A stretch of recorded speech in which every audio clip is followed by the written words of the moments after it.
So this is Jim with DC Digital, and today I'm demonstrating a DC-40C-W and a customer requested remote, the wireless remote push buttons, and they're 60mm palm switches, and they're wirelessly connecting to the counter in addition to the handheld remote that comes with the counter.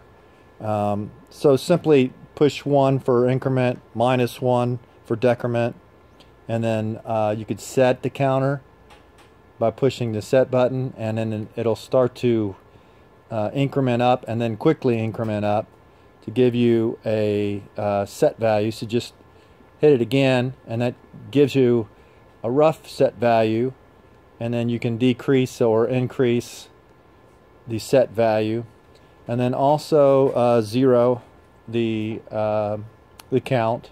And they all come with a 2.4 gigahertz 3 milliwatt radio that is good to up to 150 plus feet.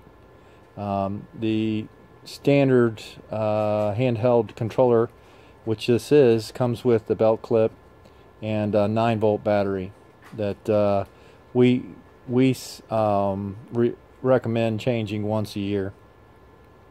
The customer did request a additional increment buttons that you can see here, and by hitting the palm switch, it does increment with each press, and those two have the 2.4 gigahertz 3 milliwatt radios in them, and 9-volt batteries. So this is a DC-40C-W. Thank you.